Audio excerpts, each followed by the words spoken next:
চাভাটা পুরো দেখা যায় এখান থেকে।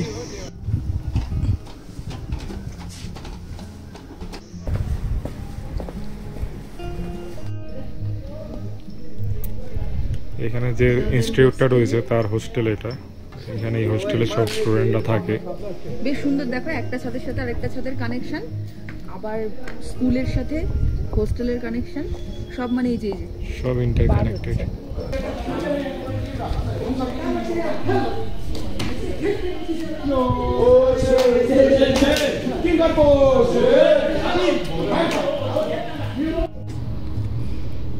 সাথে চা।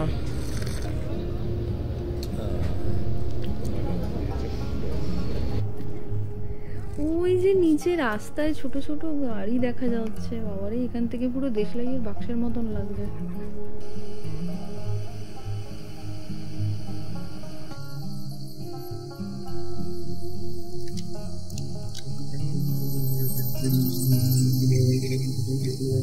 ট্রাভেল উইথ ফুড ব্লগসে আপনাদের সকলকে আরও একবার স্বাগত জানিয়ে শুরু করছি আজকের ভিডিওটি।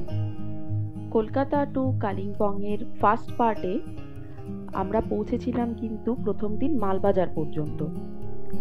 তার পরের দিন আমরা মালবাজার থেকে লাভার উদ্দেশ্যে রওনা দিই। তো এখন এই গরুবাথান পেরোচ্ছি। গরুবাথান পেরোনো মানেই কালিম্পং ডিস্ট্রিক্টে ঢুকে যাওয়া। তো এই গরুবাথানের মধ্যে দিয়েই যা যতটুকু চা বাগান এগুলোর মধ্যে দিয়ে যাওয়া, এরপরেই কিন্তু ধীরে ধীরে আরো পাহাড়ের দিকে ওঠা। তো গরুবাথান থেকে মোটামুটি লাভার দূরত্ব হচ্ছে 50 কিলোমিটার। আমরা এখন প্রথমে লাভাতে গিয়ে লাভা মোনাস্ট্রিতে যাব। তো তারপরে আরো কোথায় কোথায় যাচ্ছি পুরোটা দেখতে হলে কিন্তু ভিডিওটা স্কিপ না করে দেখার অনুরোধ রইল।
দিকে একটা পেট্রোল পাম্প রয়েছে।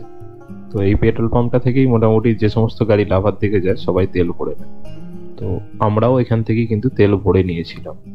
লাভা অবধি আর কোনো পেট্রোল পাম্প পাওয়া যাবে না। গরুবাথান পেট্রোল পাম্পে তেল ভরার পরে আমরা আরেকটু এগিয়ে আসতে থাকি। এগিয়ে আসার পরে যে জায়গাটা পড়ে সেটা মেন গরুবাথান ছাড়িয়ে এসে এখানে বাম দিক দিয়ে একটা নদী বয়ে চলেছে, আর ডান দিকে হচ্ছে পাহাড়ের ঢালেতে ধাপে ধাপে চা বাগান দেখা যাবে এবং বাম দিকটাতেও চায়ের বাগান দেখা যায়। এই জায়গাটা একটা খুব সুন্দর মানে পিকনিক স্পট। প্রায় সময় এখানে লোকজন পিকনিক করতে আসে এবং এখানে অনেক সময় ময়ূরও ঘুরে বেড়াতে দেখা যায় এই চা বাগানগুলোর মধ্যে। জায়গাটা দেখলেই তোমরা বুঝতে পারছো যে জায়গাটা কতটা সুন্দর এবং বেশ নিরিবিলির মধ্যে, কাছেই, খুবই কাছে এই জায়গাটা, পাহাড়ের ঢালেতে। দারুণ মানে সুন্দর একটা জায়গা। আমরা যে সময়টায় যাচ্ছিলাম এই রাস্তাটা দিয়ে সেটা পুজোর কিছুদিন আগে, মহালয়ার ঠিক পরেই। তো এই সময়টাতেই তিস্তায় সেই ভয়াবহ দুর্ঘটনাটা ঘটে গিয়েছিল, যে কারণে কালিম্পংয়ের ওইদিকে রাস্তাটা পুরোপুরি বন্ধ হয়ে গিয়েছিল এবং আমরা রাস্তায় প্রচুর সিকিম এর গাড়ি দেখতে পাই, অর্থাৎ সিকিমের মালবাহী গাড়ি বা যাত্রীবাহী গাড়ি। এটাই মেন রোড হিসেবে সেই সময় ব্যবহার হচ্ছিল। অল্টারনেটিভ এটা একটা রাস্তা, এটা অন্য সময় ব্যবহার হয় না সিকিম যাওয়ার ক্ষেত্রে অতটা, কিন্তু এই সময় পুরোপুরি এটাই ব্যবহার হচ্ছিল। আই লাভ অ্যাম্বিয়কের কাছে চলে এসেছি, এই জায়গাটাই তোমাদের এবার দেখাচ্ছি।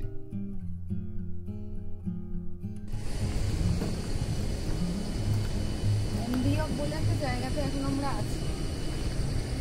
এত সুন্দর একটা জায়গা যেখানে এই নিচে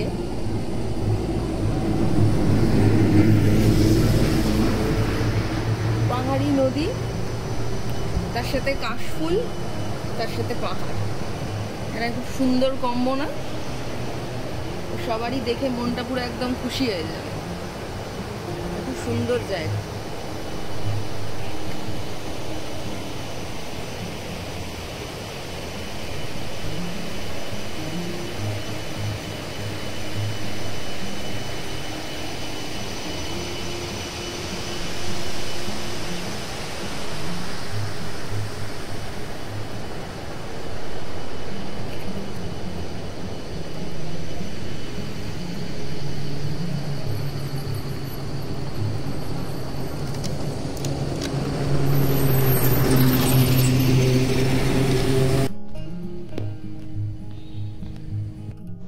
এই আই লাভ অ্যাম্বিয়ক যেটা লেখা রয়েছে, এই জায়গাটার নামও হচ্ছে অ্যাম্বিয়ক। আর এখানে যে চা বাগানটার মধ্যে দিয়ে আমরা পেরোচ্ছি সেটাও অ্যাম্বিয়ক চা বাগান। এই জায়গাটা পেরোনোর পরেই ক্রমশ পাহাড়ের চূড়া দেখা যেতে শুরু করে এবং ধীরে ধীরে পাহাড়ের উচ্চতাও বাড়তে থাকে। আমরা মালবাজার থেকে বেরিয়েছিলাম প্রায় 8:30টার দিকে, তো আমাদের সকালবেলা কিছুই খেয়ে বেরোনো হয়নি, সেজন্য ইচ্ছা ছিল যে রাস্তাতেই আমরা কিছু খেয়ে নেবো। তো এখনো অব্দি সেরকম মানে খিদে বা দোকানপাট না পাওয়ায় আমরা খাওয়া হয়। তো আমাদের সামনেই কিছু একটা টিফিন করার চিন্তা ভাবনা রয়েছে, দেখি কি পাই।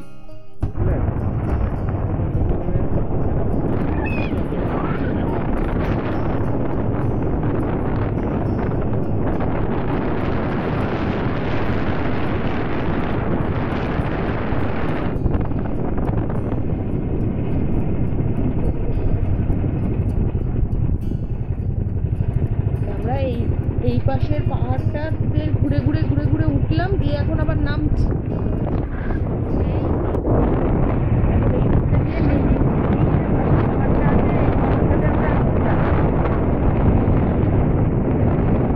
পাশের পাহাড়ে যাবো, এই পাহাড় থেকে নেই।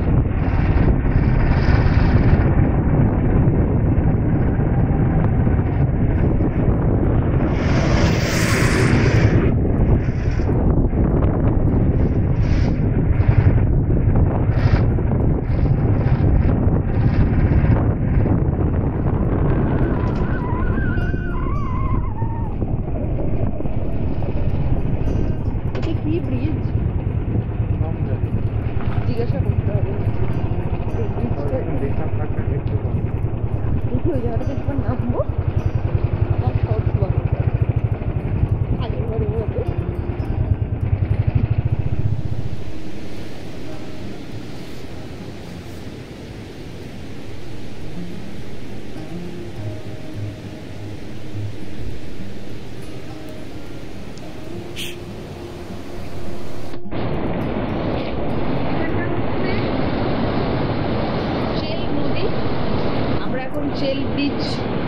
চেল নদীর ওপরে যে ব্রিজটা রয়েছে এখানে দাঁড়িয়ে রয়েছি। এখানে আমাদের আজকে এখন ব্রেকফাস্টটা সেরে নেব।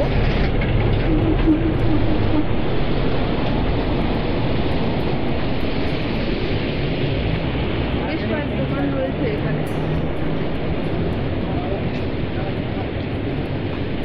তো একটা ভিউ পয়েন্ট কভার করার পরে আমরা চলে এসেছি আমাদের সেকেন্ড ভিউ পয়েন্টে, যেটা চেল ব্রিজ বা চেল নদী যেটাই বলো না কেন।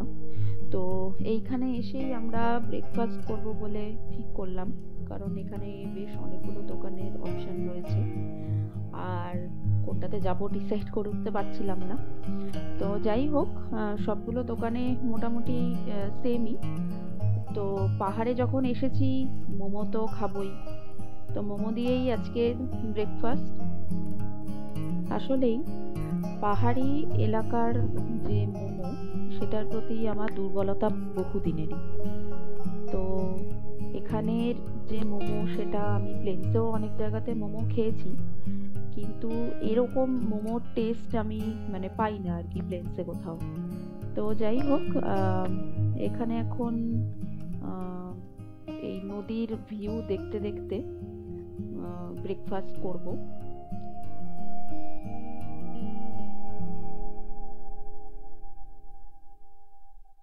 আমাদের খাবার আসছে আর কিছুক্ষণের মধ্যেই।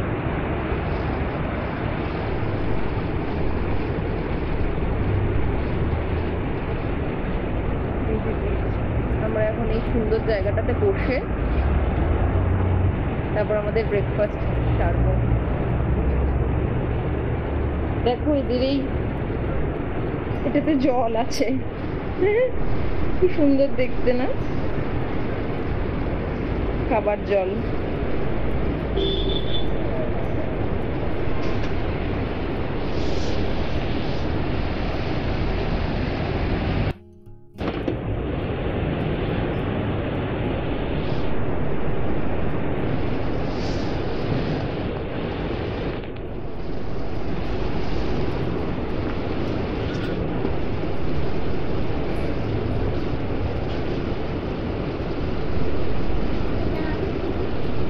গরম গরম ধোয়া ওঠা ডাম্পলিং চলে এসছে, কি কিউট।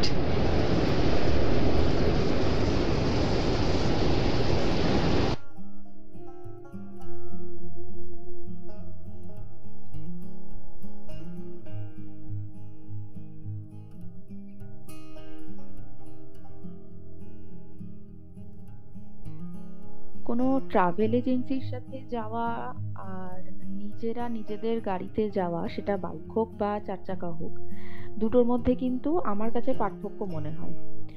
এই যেমন আমরা বাইকে রাইড করলে আমার মনে হয় যে যেখানে ইচ্ছে নিজেদের মর্জি মতন দাঁড়িয়ে সেখানে ফটোশ্যুট করা অথবা প্রকৃতিটাকে নিজেদের মতন করে উপভোগ করার সুযোগ পাওয়া যায়, যেটা কিন্তু আমার মনে হয় ট্রাভেল এজেন্সির সাথে গেলে হয়তো অতটা পাওয়া যায় না। তো যেখানে আমরা ব্রেকফাস্ট করেছিলাম সেখানে আর তারপরে চা খাওয়া হয়নি। সামনে যদি কোনো ভালো ভিউ পয়েন্ট থাকে তাহলে সেখানে দাঁড়িয়ে একটু চা এনজয় করব।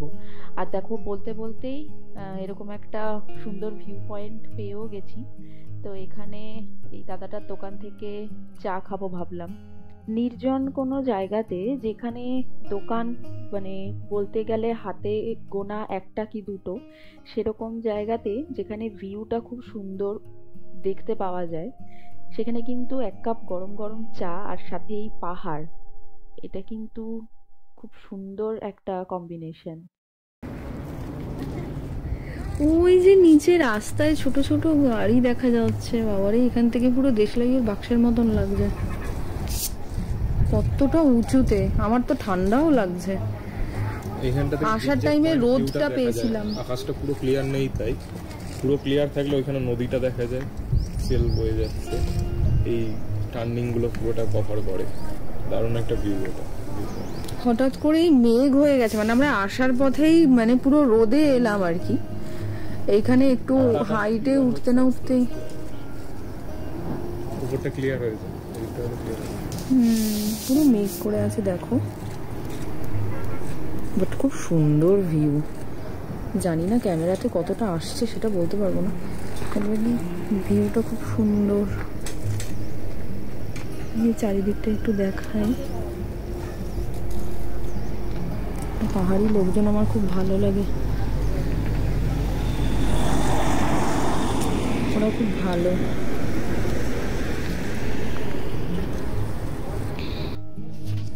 এই যে আমাদের চা চলে এসছে, এ নাও চাটা ধরো।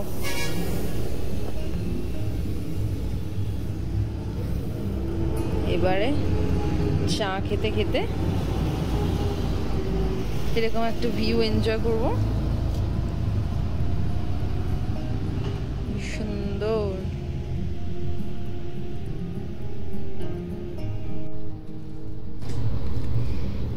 সাথে চা।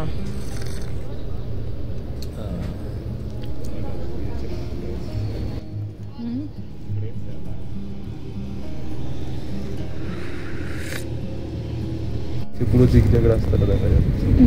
এটা জিগজ্যাগ পয়েন্ট। লাভা যাওয়ার পথে ওই দূরে জিগজ্যাগ রাস্তা, এই পুরো নিচের রাস্তাটা পুরোটা দেখা যায় যতটা আমরা পেরিয়ে এসেছি এখনো।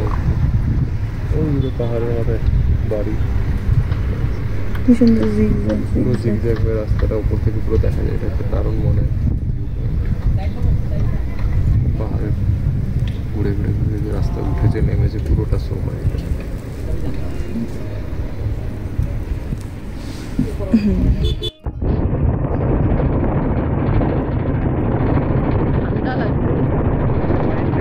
পাইন ফরেস্ট শুরু হয়ে গেছে। লাভা এখান থেকে মোটামুটি আর 10 কিলোমিটার।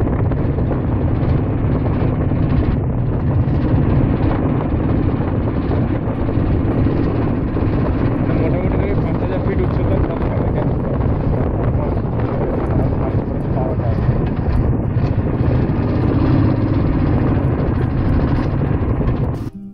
যত যত লাভার দিকে যাচ্ছি একটা জিনিস বুঝতে পারলাম যে লাভার সাইট সিনগুলো বা লাভার জায়গাটা পুরোটা কিন্তু সবসময় মেঘ কুয়াশা এরকম একটা ওয়েদার থাকে, সেটা বছরের যেই সময়তেই যাওয়া হোক না কেন। এই জন্যই মনে হয় লাভাটা অন্যান্য জায়গার থেকে এতটা সুন্দর বা এটার ভিউটা এতটা ভালো লাগে।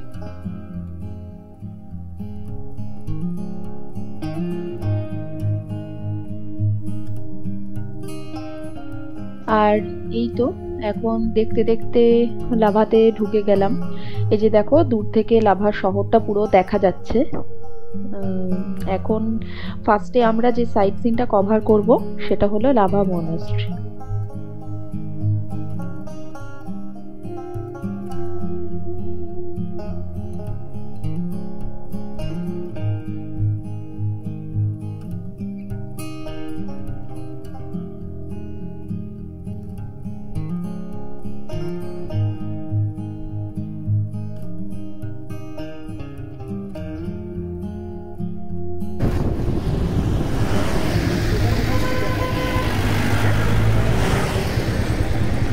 লাভা মনাস্ট্রিতে চলে এসেছি, তোমাদের ভিতরটা দেখাচ্ছি।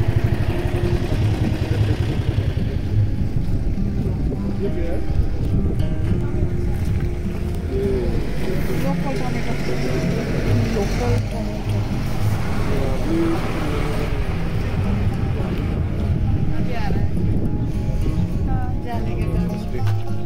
करने का टाइम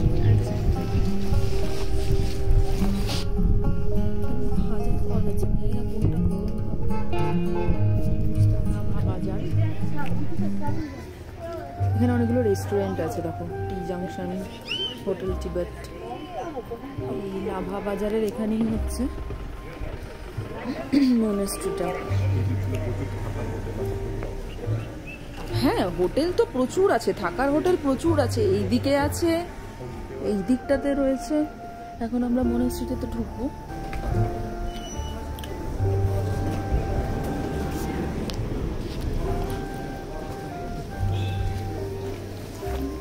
সবাই শুট করতে এসেছিল, যাচ্ছে শুট করতে।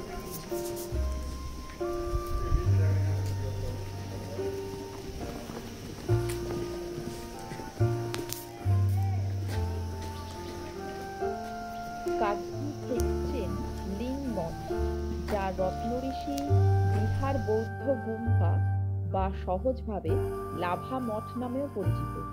এই লাভা মনাস্ট্রি কিন্তু লাভার শীর্ষ পর্যটন স্থানগুলির মধ্যে একটি অন্যতম জায়গা। এই লাভা মোটামুটি ৭,২০০ ফুট উচ্চতায় অবস্থিত।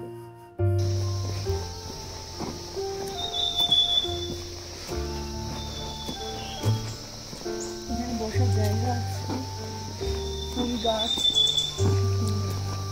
পাহাড়। ভিউটা জাস্ট দেখো, এই ভিউটা জাস্ট দেখো। এখান থেকে ভিউটা দেখো, এদিকটাতে দেখো।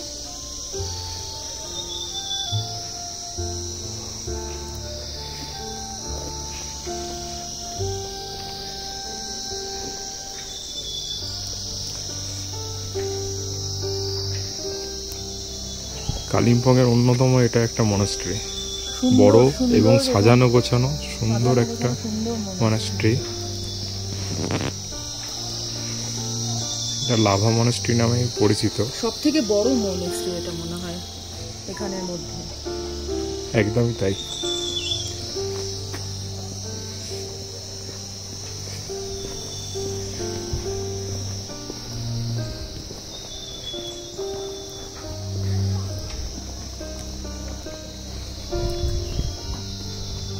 এখানে স্টুডেন্ট যারা পড়াশোনা করে তাদের থাকারও ব্যবস্থা আছে।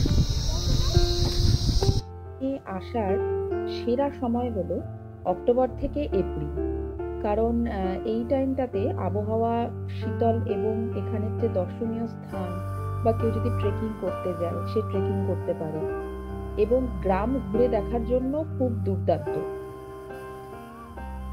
প্রকৃতি প্রেমী, পাখি প্রেমী, অ্যাডভেঞ্চার উৎসাহী এবং ফটোগ্রাফারদের জন্য কিন্তু এটা একটা স্বর্গ। শান্ত, শুধু কিছু পাখির ডাক, মাঝে মাঝে হালকা ঝিঁঝির ডাক, এটাই হয়েছে।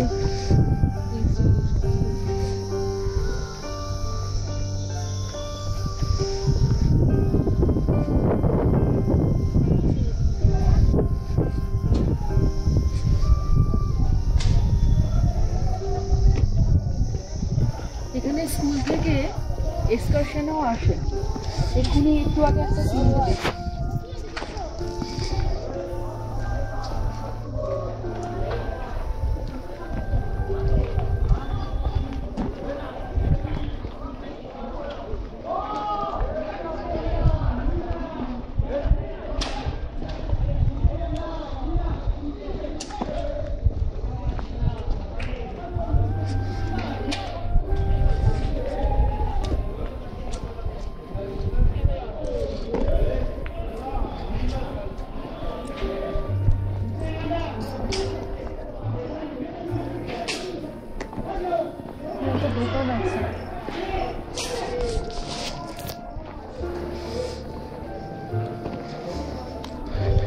এটাই মনাস্ট্রির শপ। বিভিন্ন রকমের এনাদের তৈরি করা ব্যাগ রয়েছে, এছাড়া বুদ্ধ মূর্তি, বিভিন্ন রকম অস্পেসিয়াস যে জিনিসগুলো, শুভ জিনিসগুলো সেগুলো রয়েছে, যেগুলো আমরা বাড়িতে দোকানে রাখা হয়।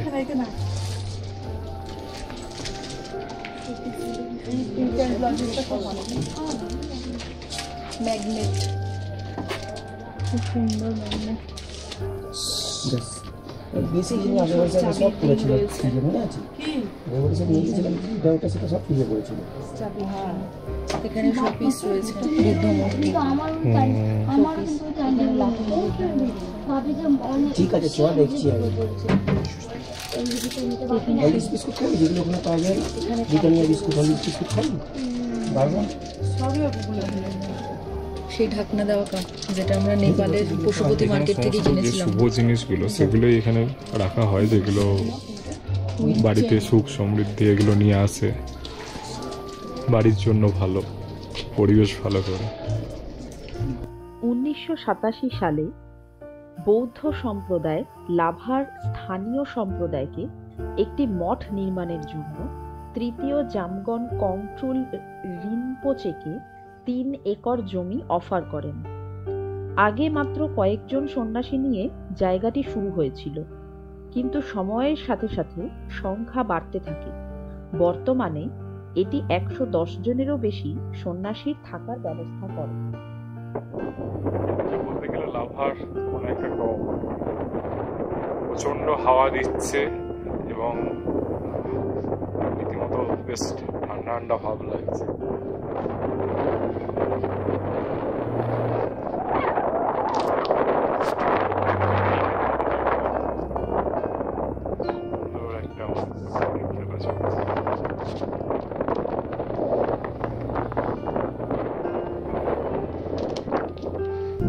এই বিল্ডিংটি ইট এবং কংক্রিট তৈরি করে ব্যবহার করা হয়েছে। আশেপাশের এলাকাগুলো কিন্তু নেওড়া উপত্যকার ঐতিহাসিক বনে ঢাকা থাকে, যা বছরের অধিকাংশ সময় ঘন কুয়াশায় ঢাকা থাকে।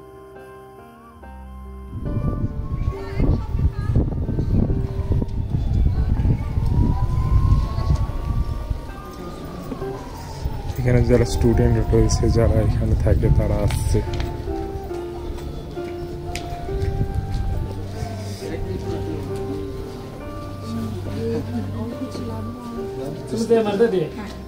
ये सब कितना 230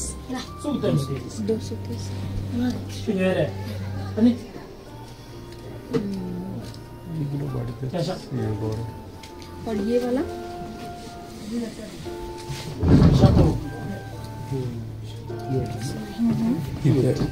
এখানে এদিক থেকে লেখা আছে।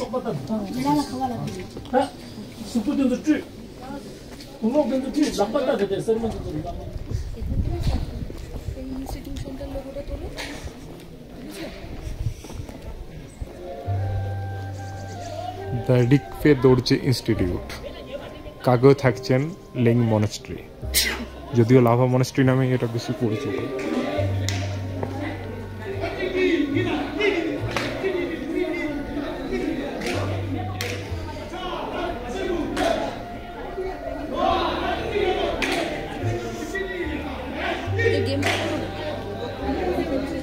মনাস্ট্রি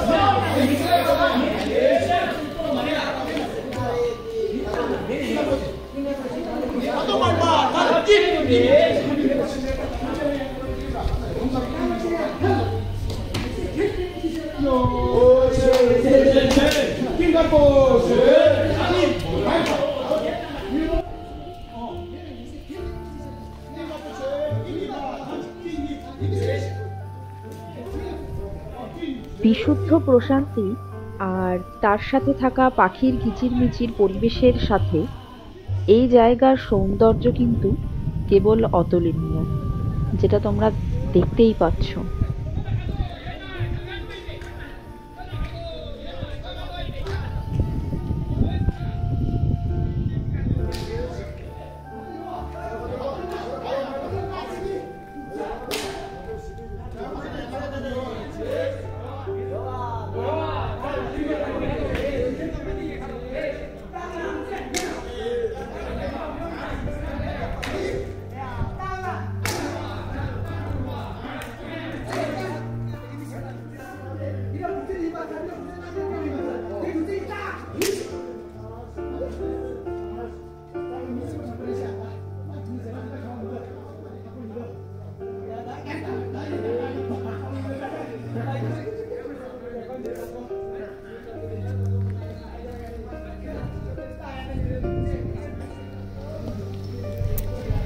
এখানে যে ইনস্টিটিউটটা রয়েছে তার হোস্টেল এটা। এখানে এই হোস্টেলে সব স্টুডেন্টরা থাকে। বেশ সুন্দর, দেখো একটা ছাদের সাথে আরেকটা ছাদের কানেকশন, আবার স্কুলের সাথে হোস্টেলের কানেকশন, সব মানে এই যে সব ইন্টার কানেক্টেড। একদম ছোট যাকে আমরা দেখতে পেয়েছি, সবচেয়ে ছোট। আর এবং হোস্টেলটা কিন্তু 5 তলা রীতিমতো।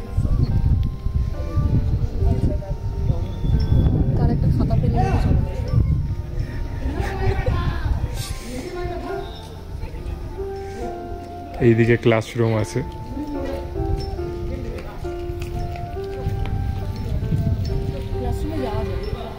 যেতে দেয়? তাই নাকি? সবই দেখতে দেয়। তো এখন আমরা বেরিয়ে যাওয়ার মুখটাতেই আছি প্রায় বলতে গেলে। যেদিক দিয়ে ঢুকেছিলাম সেদিক দিয়ে একটা পরিক্রমা করে সার্কেল পুরো একটা কমপ্লিট করে এসে তারপরে আমরা এখন বেরোনোর দিকে প্রায় আছি। এখান থেকে লাভা শহরটা দেখো পুরোটাই প্রায় দেখা যায় আর কি।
মনাস্ট্রি মানেই হচ্ছে প্রেয়ার হুইল। তো এখন সেই প্রেয়ার হুইলগুলোই আমরা ঘোরাচ্ছিলাম। তো এটা ঘোরানোর নিয়ম হচ্ছে, এটা কিন্তু ক্লকওয়াইজ ঘোরাতে হয়। এই প্রেয়ার হুইলগুলো ছোট থেকে বড় বিভিন্ন মাপেরই হয়, আর জেনারেলি এগুলো কাঠ অথবা কোনো মেটাল দিয়ে আর কি তৈরি হয়।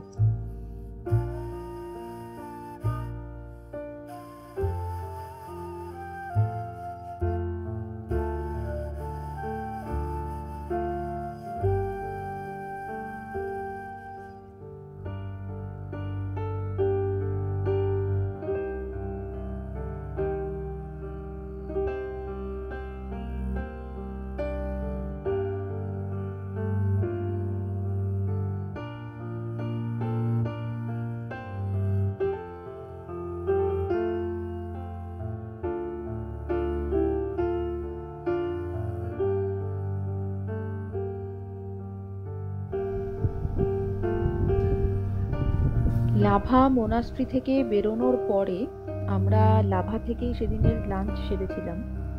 তো কোথা থেকে লাঞ্চ সারলাম সেটার বিস্তারিত বলে দিচ্ছি পরে।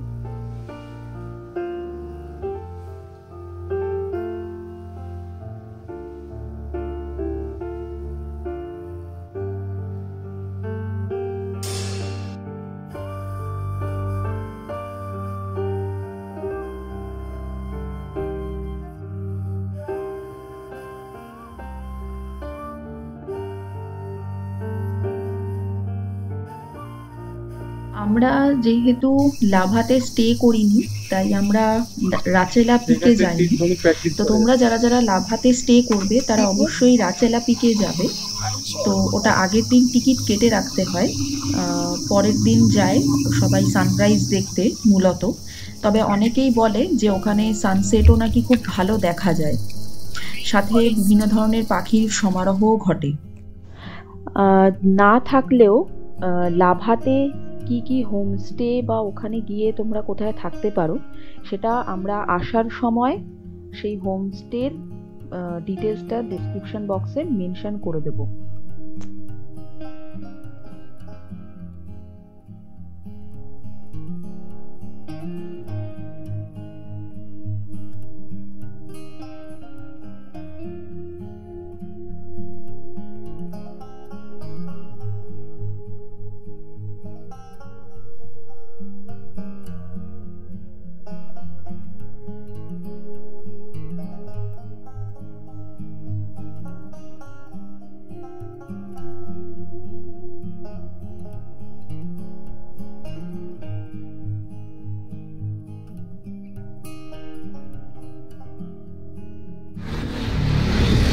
এখন 12:30 মতন বাজে।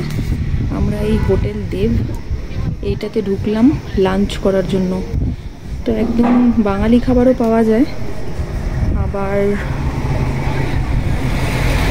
Typo momo, thukpa, non veg, veg role, biryani সব ধরনেরই পাওয়া যায়। থালি সিস্টেমও আছে বাঙালিদের জন্য, সব ধরনেরই পাওয়া যায়।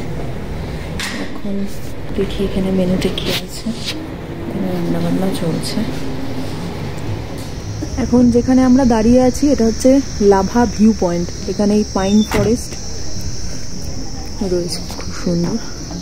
এখন ভিড় হয়ে গেছে, আগে লাভা ভিউ পয়েন্ট ফাঁকা ফাঁকা থাকতো, এখন প্রচুর দোকানপাটও বসেছে, ভিড়ও হয়েছে।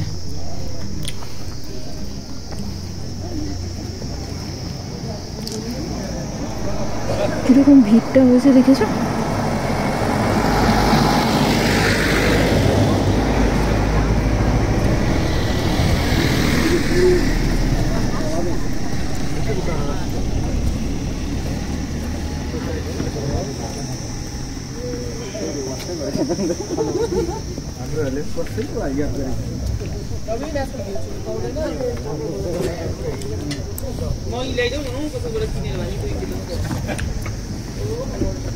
মোমো তৈরি করছে।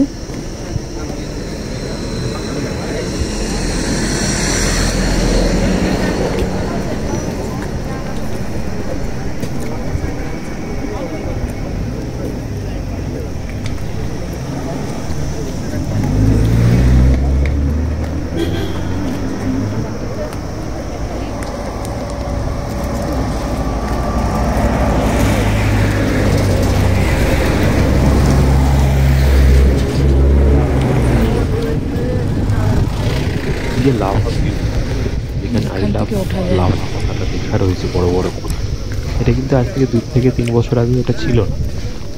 এই জায়গাটা যেরকম সাজানো গোছানো বেশ সুন্দর, গাছগুলোতে রং করা রয়েছে, ওপরে কিছু হচ্ছে ফ্ল্যাগ উড়ছে ওনাদের, মানে বুদ্ধিস্ট বা নেপালিদের, এবং সাথে সামনে অনেক দোকান হয়ে রয়েছে। এই ব্যাপারগুলো কিন্তু ছিল না। এই জায়গাটা পুরো মানে সাইলেন্ট, একটা নির্জনতা ছিল, যেটা আরো বেশি ভালো লাগতো, অনেক বেশি করে ফিল করা যেত। এখন এটা একটা কজি এরিয়া হয়ে গেছে, যেখানে মানে ভিড় গ্যাঞ্জাম এরকম হয়ে গেছে। সমস্ত গাড়ি এখানে এসে দাঁড়াচ্ছে, সবাই এখানে ঘুরছে ফিরছে। এর আগে বা পরে বেশ কিছু জায়গা রয়েছে এরকমই পাইন ফরেস্টের, সেগুলো কিন্তু অনেক বেশি ভালো লাগবে, অন্তত আমার তো লেগেছে। এই জায়গাটা পাইন ফরেস্টের মধ্যে ফটোশুট করার জন্য কিন্তু একটা আইডিয়াল প্লেস। বেশ সুন্দর পাইন গাছ রয়েছে বড় বড়, তাতে রং করা রয়েছে। বুদ্ধিস্ট বা নেপালিদের যে ফ্ল্যাগগুলো রয়েছে সেটা একটা অন্য রকমের ভিজুয়াল এফেক্ট অ্যাড করছে তার সাথে, এবং সামনে পাহাড়ের সারি।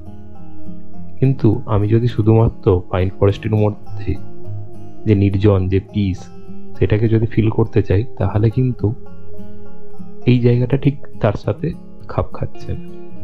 লাভাতে এরকম আরো বেশ কিছু জায়গা রয়েছে, বা বলা ভালো লাভা থেকে ঋষভের রাস্তার মধ্যেই এরকম আরো বেশ কিছু জায়গা রয়েছে, এগুলো কিন্তু সেই পারপাসটা খুব ভালোভাবে সার্ভ করবে, এবং সেই জায়গাগুলো কোনো অংশেই কম নয় এর চেয়ে।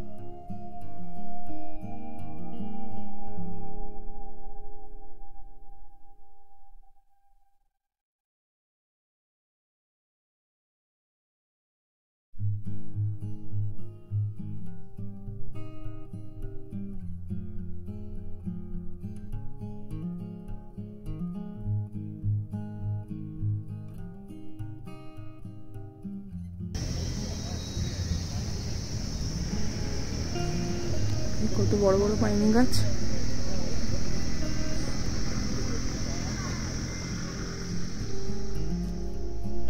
যেহেতু আমাদের লাভাতে স্টে করার কোনো প্ল্যান ছিল না, আমরা ইচ্ছেগাঁওতেই যাব। তো এখন লাভা ভিউ পয়েন্ট থেকে বেরিয়ে ইচ্ছেগাঁওয়ের উদ্দেশ্যে রওনা হয়েছি। এই আর 4 কিলোমিটারের মধ্যে মোটামুটি ঋষভপুর।